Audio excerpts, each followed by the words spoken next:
The Love Song of J. Alfred Prufrock by T.S.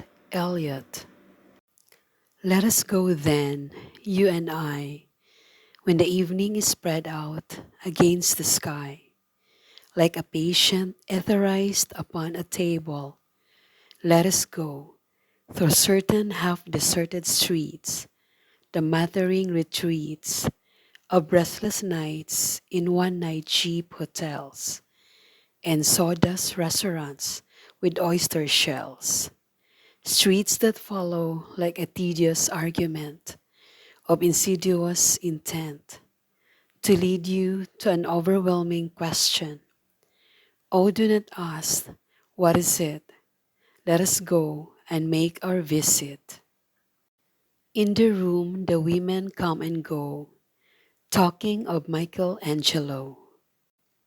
The yellow fog that rubs its back upon the window panes, the yellow smoke that rubs its muzzle on the window panes, licked its tongue into the corners of the evening, lingered upon the pools that stand in drains, let fall upon its back the soot that falls from chimneys, slipped by the terrace, made a sudden leap, and seeing that it was a soft October night, curled once about the house and fell asleep.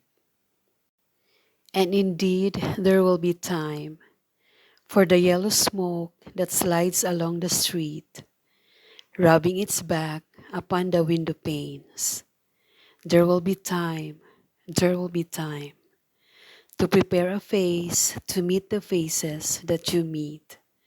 There will be time to murder and create, and time for all the works and days of hands that lift and drop a question on your plate. Time for you and time for me, and time yet for 100 indecisions, and for 100 visions and revisions before the taking of a toast and tea. In the room the women come and go, talking of Michelangelo. And indeed there will be time to wonder, do I dare and do I dare?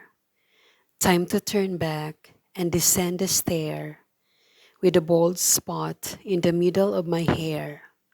They will say, how his hair is growing thin. My morning coat, my collar mounting firmly to the chin. My necktie rich and modest, but asserted by a simple pin. They will say, but how his arms and legs are thin.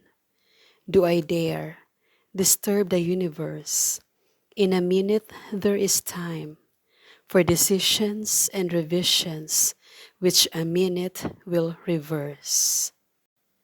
For I have known them all already, known them all, have known the evenings, mornings, afternoons. I have measured out my life with coffee spoons. I know the voices dying with a dying fall beneath the music from a farther room. So how should I presume? And I have known the eyes already, known them all. The eyes that fix you in a formulated phrase. And when I am formulated, sprawling on a pin, when I am pinned and wriggling on the wall, then how should I begin to spit out all the butt ends of my days and ways? And how should I presume? And I have known the arms already, known them all, arms that are braceleted and white and bare, but in the lamplight, down with light brown hair. Is it perfume from a dress that makes me so digress? Arms that lie along a table or wrap about a shawl. And should I then presume? And how should I begin?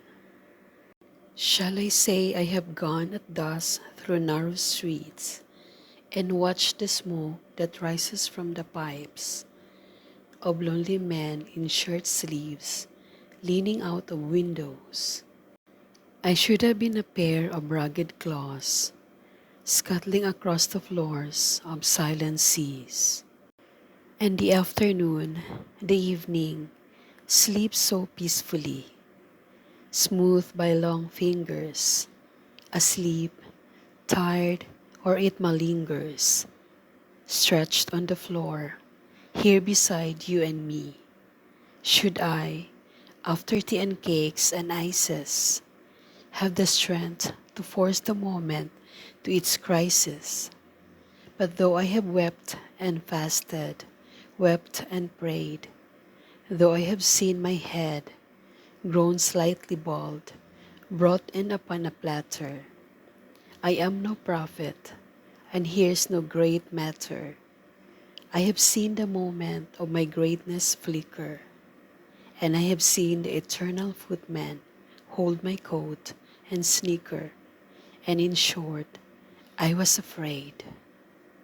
And would it have been worth it, after all, after the cups, the marmalade, the tea, among the porcelain, among some talk of you and me, would it have been worth a while to have beaten off the matter with a smile, to have squeezed the universe into a ball, to roll it towards some overwhelming question, to say, I am Lazarus, come from the dead, come back to tell you all, I shall tell you all.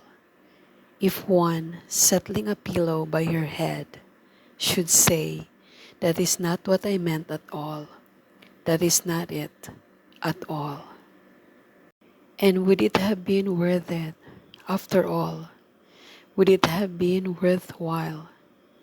After the sunsets and the dooryards and the sprinkled streets, after the novels, after the teacups, after the skirts that trail along the floor, and this and so much more, it is impossible to say just what I mean, but as if a magic lantern threw the nerves in patterns on a screen.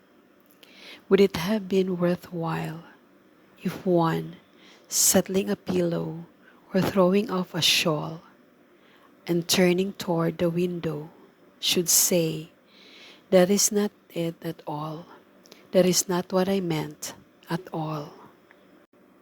No, I am not Prince Hamlet, nor was meant to be. I'm an attendant lord, one that will do, to swell a progress, start a scene or two, advise the prince, no doubt, an easy tool, deferential, glad to be abused, politic, cautious, and meticulous, full of high sentence, but a bit obtuse, at times, indeed, almost ridiculous, almost, at times, the fool. I grow old, I grow old. I shall wear the bottoms of my trousers rolled. Shall I part my hair behind? Do I dare to eat a peach? I shall wear white flannel trousers and walk upon the beach. I have heard the mermaids singing, each to each. I do not think that they will sing to me. I have seen them riding seaward on the waves, combing the white hair of the waves blown back. When the wind blows, the water white and black. We have lingered in the chambers of the sea, by sea-girls wreathed with seaweed red and brown, till human voices wake us and we drown.